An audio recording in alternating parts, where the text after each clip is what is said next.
દ્વારકાધીશને જય માતાજી મિત્રો હવે આપણે મગફળીમાં એક મોટામાં મોટો પ્રશ્ન મૂંઝવતો એટલે કે સફેદ ફૂગ.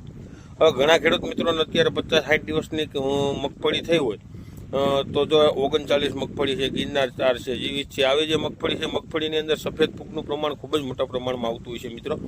તો એનું નિવારણ આપણે ઘણી અલગ અલગ પદ્ધતિ અપનાવી હોય છે, જેમ કે જૈવિક બેક્ટેરિયા છે, ટ્રાઇકોડર્મા છે. હવે ઘણી વખત ટ્રાઇકોડર્મા ના ઉપયોગ કરવાથી આપણે સત્તા રિઝલ્ટ નથી મળતું મિત્રો. તો એના માટે આપણે જે એક ઓર્ગેનિક પ્લાન્ટ પ્રોટેક્શન દવા, ઓર્ગેનિક દવા છે, જે ક્રોમાસીન કરીને લેક્ઝિન કંપનીનું આવે છે. જો અહીંયા તમને ફોટો બતાવું છું, ફોટો જોઈ લેજો મિત્રો. અને આપણે લગભગ હું પોતે લગભગ ઘણા વર્ષોથી, લગભગ 8-10 વર્ષથી દવાનો ઉપયોગ કરું છું મિત્રો. સફેદ ફૂગની અંદર જબરજસ્ત રિઝલ્ટ છે. તમારે વધારે માહિતી જોતી હોય તો મારા નંબર પણ આપેલ છે, ગમે ત્યારે તમે ફોન કરી માહિતી લઈ શકો છો. અને તમારે કોઈ એગ્રોમાં જડી જાય છે, ગમે ત્યાં તપાસ કરશો, ન જડે તો મને ફોન કરજો મિત્રો.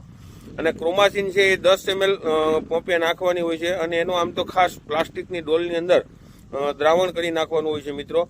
અને 10 ml નું પ્રમાણ હોય છે.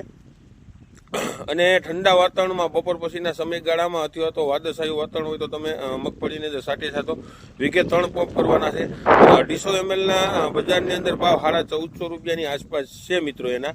એટલે ખાસ કરી જો તમારે કોઈ પણ મિત્રોને સફેદ ફૂગનું પ્રમાણ વધારે હોય તો ક્રોમાસીનનો એક વખત જરૂરથી ઉપયોગ કરજો. 100% ને 110% મિત્રો એનું રિઝલ્ટ છે એ ફાઇનલ છે. ગમે એવી સફેદ ફૂગ તમારી મગફળીમાં આવી ગઈ છે, 100% તમને રિઝલ્ટ આપશે મિત્રો. તો અવનવા વિડીયો જોતા રહીયો. આપણે ક્રોમાસીન વિશેનો આખો વિડીયો પણ આપણા ચેનલની અંદર આપણે મૂકવાના છીએ. આપણી ચેનલમાં જઈઓ, ખેડૂતોને લગતી કાયમીથી કાયમી સચોટ માહિતી ખેડૂતના દીકરા તરીકે આપું છું મિત્રો. તો અવનવા વિડીયો જોતા રહીયો. જય જવાન, જય કિસાન.